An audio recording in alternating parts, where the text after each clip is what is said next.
Today, we return to a cold December morning in 1910, when a young heiress stepped out onto Fifth Avenue and vanished. No struggle, no goodbye, just a walk, a smile, and silence.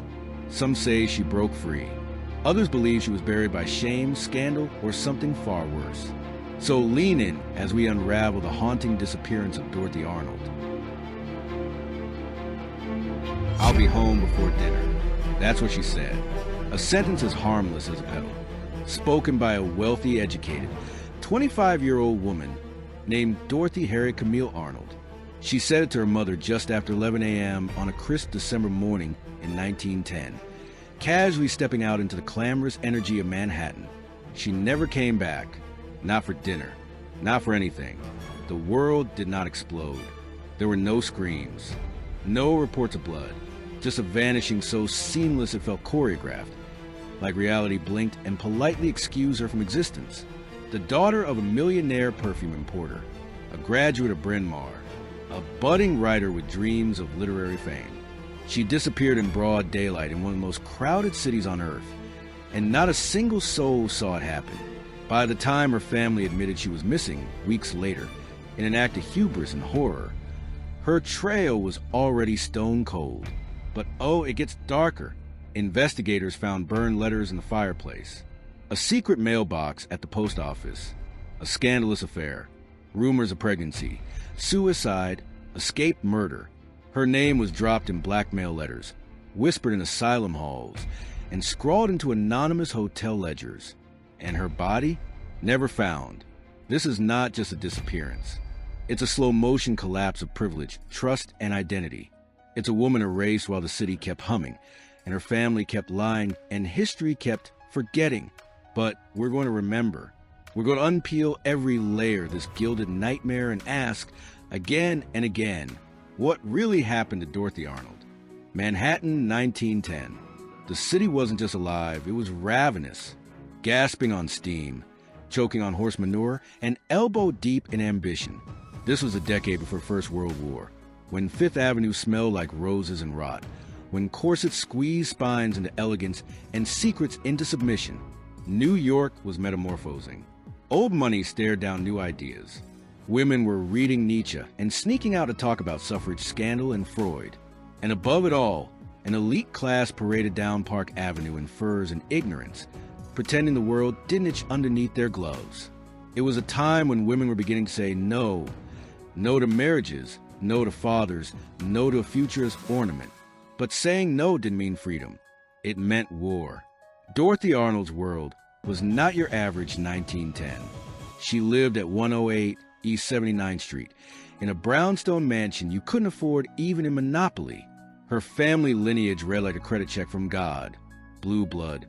Daughters of the Revolution. A father with so much wealth he could afford to pretend dignity was a personality trait. Her mother, Mary, was a socialite carved out of propriety and denial. Her father, Francis, made fortunes importing perfume but reeked of contempt, especially for Dorothy's desire to write fiction. He wanted her to marry well, host dinners, produce heirs. She wanted to be published in the Atlantic Monthly and write novels with real teeth. She was swimming upstream in a corseted culture that said, sit still, smile, and stay silent. The irony is that Dorothy Arnold vanished in the very space that was supposed to protect her, the polished, upper-crust Manhattan bubble. She didn't disappear in a slum or while traveling or under threat. She was walking from Park and 59th toward 27th Street in broad daylight.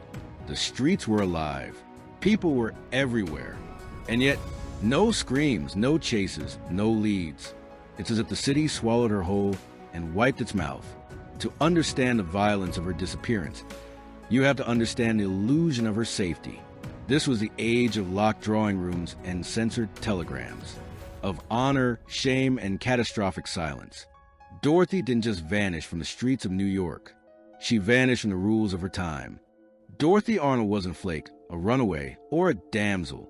She was inconvenient, and that may be what killed her. She was 25, unmarried, which in 1910 meant she was halfway to spinsterhood in polite society, but not unloved, not uninteresting. She was elegant, composed, and by all accounts quietly defiant.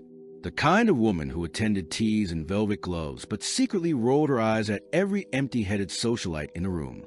She had studied literature at Bryn Mawr College, where she wasn't particularly brilliant, but wasn't forgettable either. She spoke French. She admired Oscar Wilde and wrote stories under the delusion or conviction that the world needed to hear her voice. That's not arrogance. That's hunger, and the world hated hungry women. Her stories were, reportedly, rejected by McClure's magazine and the Atlantic Monthly. Each rejection hit her like a blow, but instead of folding, she planned. She rented a post office box to hide her literary correspondences from her family. She walked the city alone, something that nice girls weren't supposed to do, and she kept journals. Not melodramatic diaries, not tea-stained poems, but blueprints for a life that no one wanted her to build. Dorothy's relationship with her parents, especially her father, was glacial.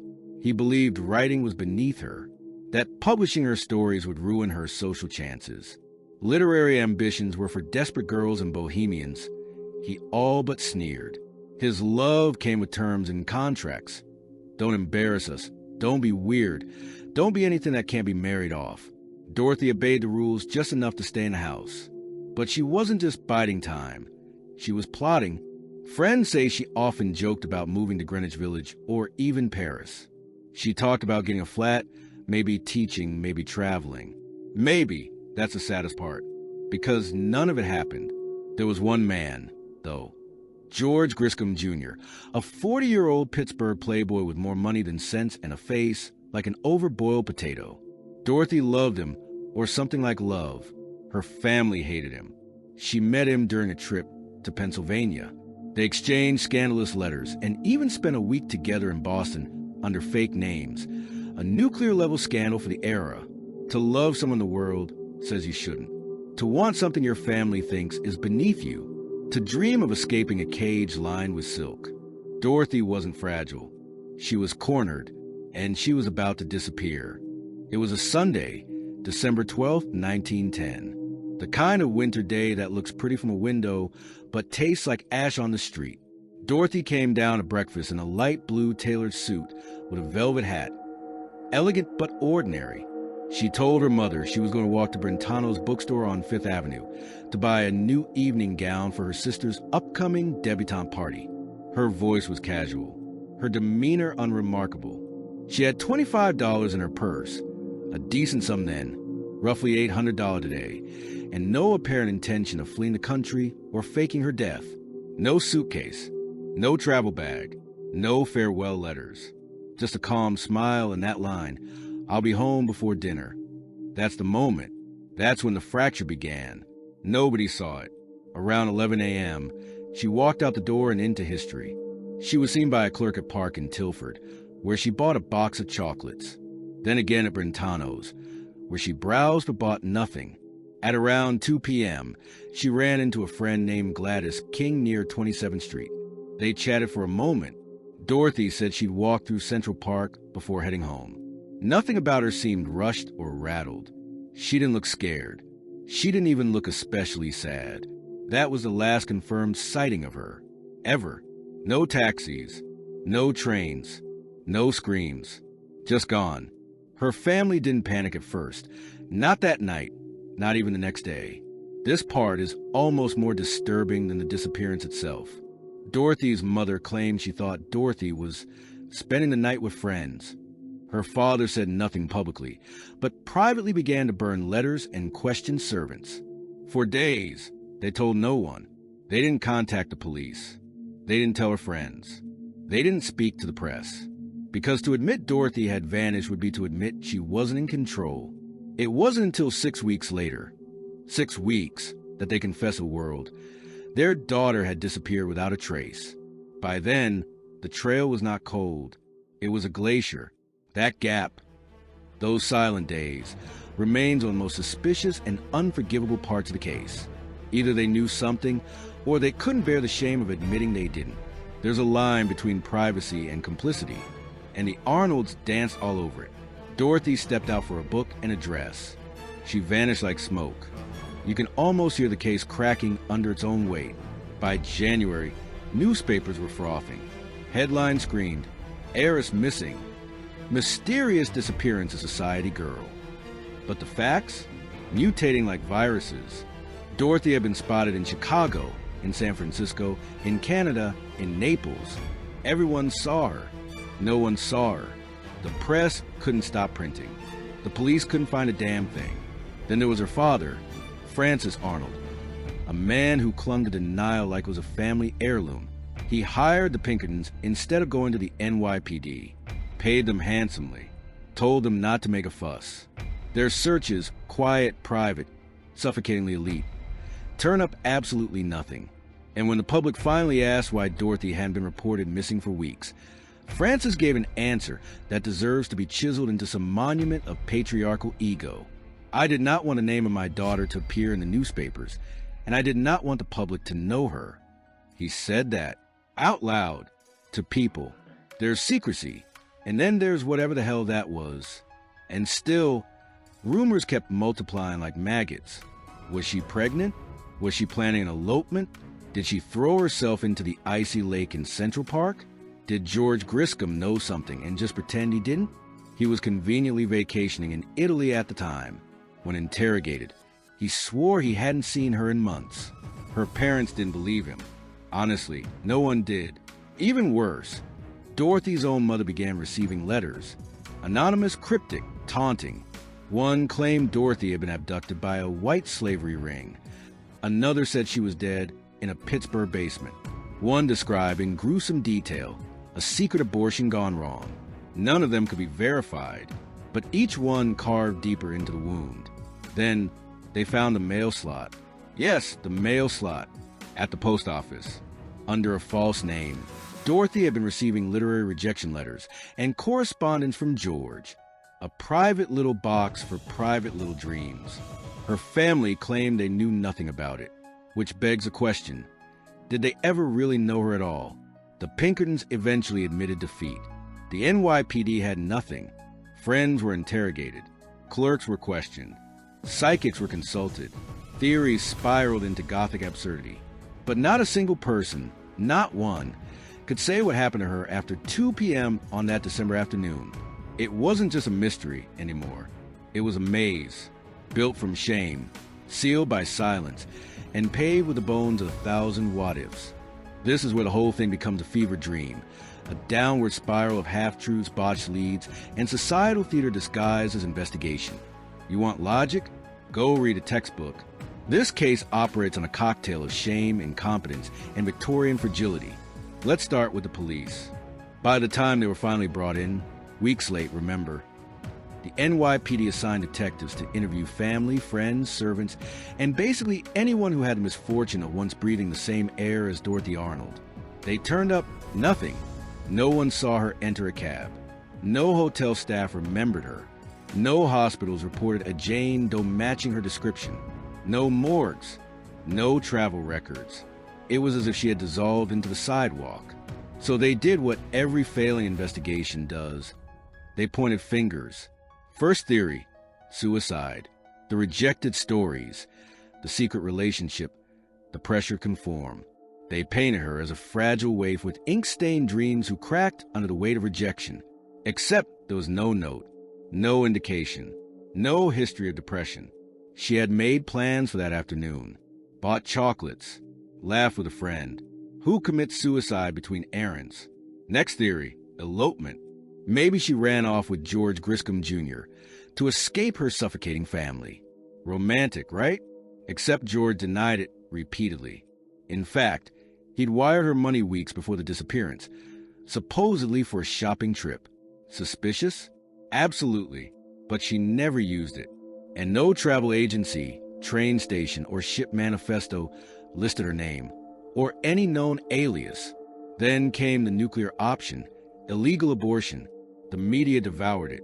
Dorothy, pregnant and desperate, had sought out a back alley procedure that ended in disaster. Her body dumped, her shame hidden. This theory was grimly plausible, given the era's brutal reality. But again, no proof. No clinic, no witness, no body. Just whispers echoing through every backroom and parlor in Manhattan. Frances Arnold, true to form, clung to a theory that was both delusional and classist. Kidnapping for ransom. Except no one ever asked for ransom. Not once. The closest he got to evidence was a blackmail letter that turned out to be from a con artist in Atlantic City. Nice try, Frances. There were other wild cards. That she'd suffered amnesia and wandered off. That she'd joined a convent. That she was buried beneath the floorboards of some failed lover's townhouse. The public went feral. The tabloids printed anything. But here's the truth. The investigation was already broken before it began. Every clue was tainted by time, every witness dulled by distance, every theory suffocated by the family's obsession with reputation. Dorothy wasn't just lost. She was erased, systematically, politely, and with terrifying efficiency. If there's a moment where the whole thing goes from disturbing to deranged, it's here, in the wreckage of control, reputation, and denial colliding at full speed. February 1911, 2 months missing. Enter George Griscom Jr., the human damp sponge in a bowler hat. Her not-quite boyfriend, not-quite alibi. The man who once exchanged romantic letters with Dorothy and spent a clandestine week with her in Boston while using fake names. A scandal that could still make Downton Abbey characters faint. When pressed by reporters, George confessed to something that made everyone's stomach drop. He'd received a telegram from Dorothy just weeks before she vanished, asking him for money. $200, equivalent to about $6,000 today, for a shopping trip. When he wired the cash, she said she explained everything later.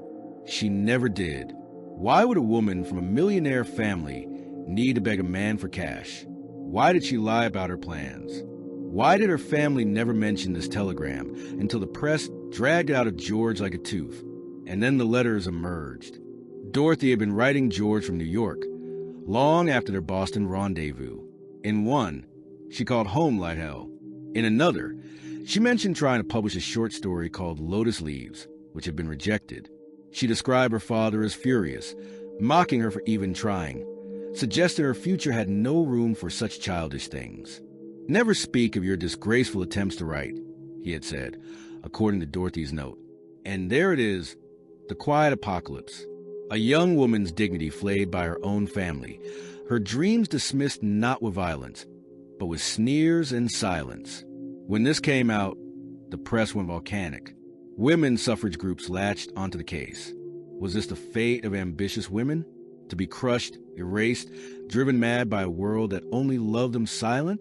And then Frances Arnold, brittle, furious, unraveling, called a press conference, not to beg for information, not to offer a reward, but to declare that his daughter must be dead, that she would never humiliate her family by staying away voluntarily. His logic was simple and sinister. If she were alive, she'd have come home because she knows her place. That wasn't grief. That was image management in a coffin. After that, public sympathy flipped. Some still pitted the family. Others turned on them. Hard. Theories reignited. Protesters picketed outside the Arnold mansion. Reporters camped on their stoop.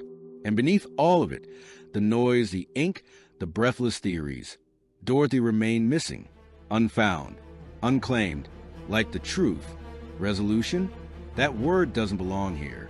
It stands at the doorway of this case like an unwanted guest, knocking politely while the house burns. There was no resolution. Not really. No body. No confession. No final clue unearthed in a dusty attic trunk. Just a slow sedimentation of time, burying everything Dorothy might have been beneath layers of polite denial and fading headlines. But there were endings, plural, contradictory, and terrifying in their own way.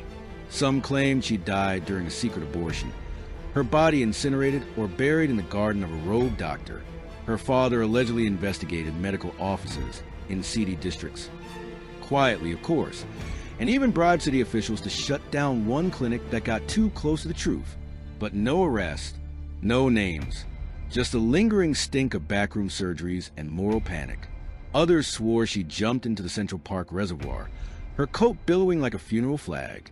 But no body was ever recovered, and experts at the time said it would have surfaced within days. Water gives up its dead. It doesn't keep secrets this long. One witness, decades later, claimed she'd seen Dorothy in California. living under another name, dazed, confused, half alive. Another story placed her in Paris, working as a governess. These were whispered in cocktail bars and stitched into gossip columns, offered like crumbs to a public star for answers. And then there was a psychic, because of course there was, who claimed Dorothy had been murdered and was buried in the cellar of a house not far from her own. That cellar was searched. It was empty. But here's the part that haunts me. In 1916, 6 full years after her disappearance, the Arnold family received a letter scrawled in a shaky hand, postmarked from Philadelphia. It read, "I am safe. I wish not to return.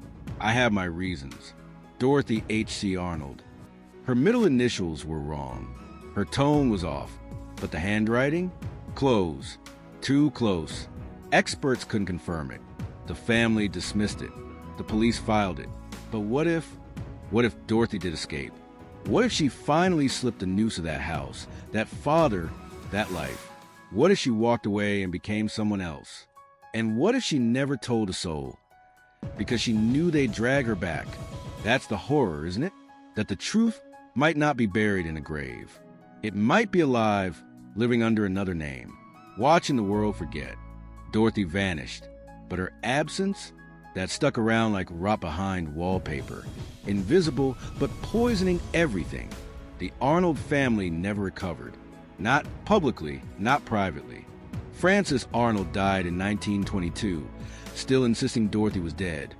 Not because of evidence, but because, in his words, no girl of refinement would have ever remained away so long without cause. In that single sentence, you can hear it, the patriarchal theology of the era. Grief filtered through pride. Control rebranded as morality. Her mother, Mary, outlived them all, dying in 1928. She never stopped wearing black. Never stopped clutching at the silence.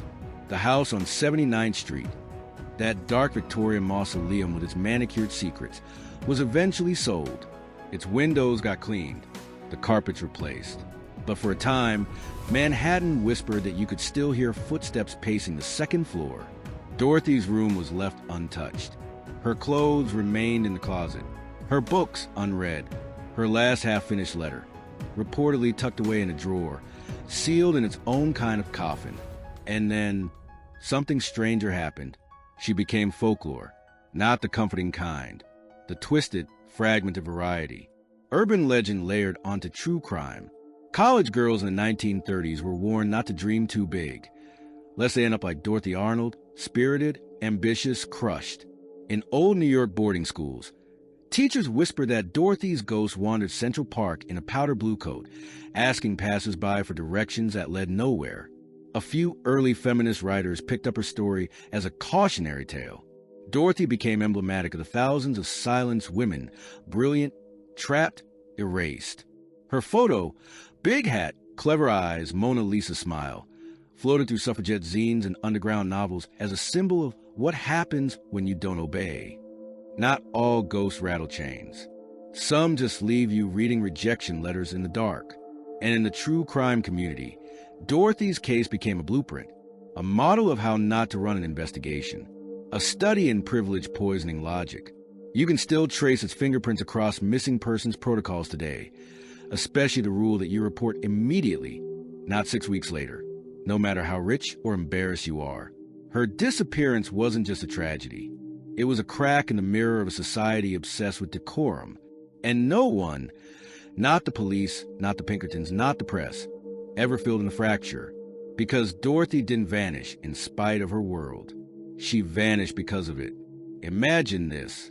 You're 25, brilliant, restless. You've read Austen and Whitman, and maybe a bit too much Poe. You live in a world stitched together with corset strings and polite lies, where your worth is measured by how well you sit still. You write stories. They get rejected. Your father sneers. Your mother wilts. And every room in your house feels like it's trying to flatten you. So you buy chocolates. You joke with a friend. You leave a bookstore with a novel in your pocket and a secret in your throat. You walk down Fifth Avenue. And then you disappear. That's not just a mystery. That's a howl. We talk about Dorothy Arnold like a puzzle to be solved, a cold case, A ghost story in a stylish hat. But the real horror? It's not in the theories, not in the absence of a body or the presence of a sinister suitor. It's in how easily she vanished, not just physically, but narratively. How quickly the world allowed her to be replaced by myth, by speculation, by headlines that sold newspapers and absolved everyone who failed her. Her life became a footnote in her own vanishing. Ask yourself, how many people like Dorothy were there? How many clever, bruised women walked into the shadows and were never invited back? And how many of them were folded into silence because their grief wasn't poetic enough or their shame too inconvenient? There's a note that's often quoted from her short story, Lotus Leaves, the one that got rejected. The lotus grows in the filth, and no one asked what it had to survive to bloom. Maybe she wrote that. Maybe she didn't. No one can say for sure. The manuscript was never found. But if she did, then maybe that's the truth Dorothy Arnold left behind. Not a scream, but a quiet accusation. I was here. You just didn't want to see me. Hello, everyone, and thank you so much for listening. As usual, please leave any comments or feedback you may have, and I hope to see you all again in the next case.